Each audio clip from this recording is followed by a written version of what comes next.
Assalamualaikum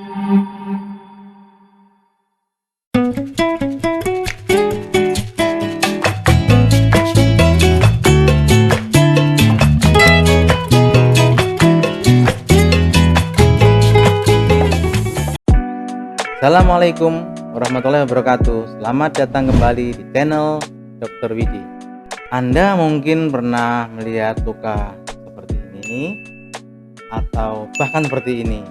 Luka yang berwarna hitam dan berbau busuk yang sering terjadi pada kaki penderita diabetes.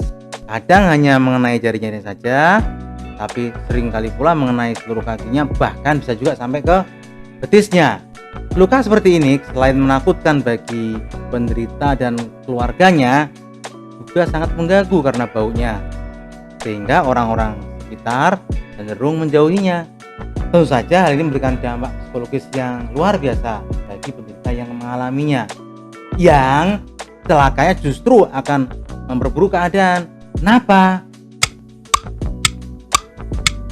Karena biasanya penderita akan semakin frustasi, sehingga sulit untuk diajak bekerja sama mengatasi keadaan ini, terutama untuk dietnya, obatannya, kemudian juga untuk perawatan luka.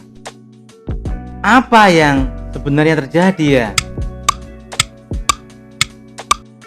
Inilah yang disebut gangren, yaitu suatu keadaan di mana terjadi kematian jaringan tubuh, kemudian diikuti oleh infeksi. Kalau hanya terjadi kematian jaringan saja, ini disebut nekrosis, di mana bagian tubuh yang mati kelihatan kering dan tidak berbau. Ini yang masyarakat awam sering menyebut sebagai gula kering. Sedang yang berbau busuk dan basah disebut gula basah.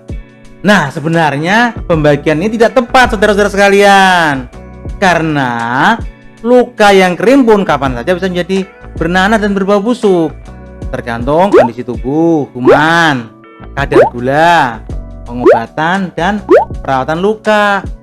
Kalau kondisi tubuhnya jelek, kemudian kumannya ganas, kadar gulanya tinggi, pengobatan tidak teratur, perawatan luka yang buruk, inilah yang wajib kita waspadai akan menjadi gangren. Lalu bagaimana kejadiannya? Pada kaki penderita diabetes terjadi gangguan aliran pembuluh darah dan gangguan saraf tepi.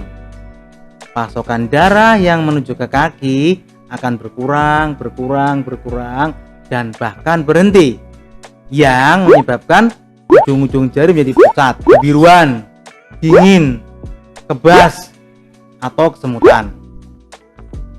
Ketika kaki kita tertusuk atau terluka oleh benda-benda di sekitar kita, dan kadang-kadang juga oleh perilaku yang salah dari penderita itu sendiri, misalnya merendam kaki dengan air panas, maka penderita tidak merasakan apa-apa karena kebas tadi itu. Bahkan ketika luka mulai terinfeksi dan mulai mengeluarkan nanah pun, penderita tidak merasakan sakit. Nah, disinilah perjalanan gangren ini dimulai. Mula-mula dari ujung-ujung jari, kemudian akan ke jari, kemudian akan menjalar ke jari sebelahnya, kemudian akan ke punggung kaki, ke bagian bawah kaki, bahkan sering juga ke tulang-tulang, dan akhirnya naik ke betis. Terus kalau sudah terjadi, sebaiknya diapakan ya? Kalau sudah terjadi gangren, tidak ada cara lain kecuali dilakukan amputasi atau pemotongan bagian tubuh yang mengalami gangren. Nah, inilah yang sering dihindari oleh penderita. Penderita akan merasa bagian tubuhnya akan berkurang atau mutilasi, tapi biasanya akhirnya penderita akan menerima tindakan ini karena dengan tindakan konservatif atau tanpa operasi itu luka tidak membaik, sehingga perluasan gangren akan mengancam pada bagian tubuh yang lain. Nah, sekarang bagaimana cara mencegahnya? Rawatlah kaki diabetes dengan baik. Jaga kebersihannya. Jaga kelembabannya dengan lotion atau baby oil. Pakai sepatu yang empuk dan tidak terlalu ketat. Nah, sekarang di toko-toko online ini banyak dijual. Biasanya disebut sebagai sepatu diabetes. Kemudian jangan beraktivitas bertelanjang kaki, apalagi di luar rumah.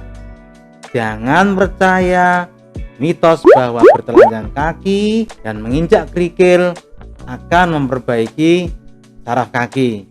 Salah ini, bro. Maka yang penting adalah kontrol gula darah pada tingkat yang baik. Atur makanan sesuai dengan anjuran dokter. Minum obat gula secara teratur. Dan jangan lupa berdoa dan pasrah pada Allah SWT. Nah, sekian tutorial kita kali ini. Sampai jumpa pada video yang berikutnya. Jika bermanfaat, jangan lupa share video ini ya. Assalamualaikum warahmatullahi wabarakatuh.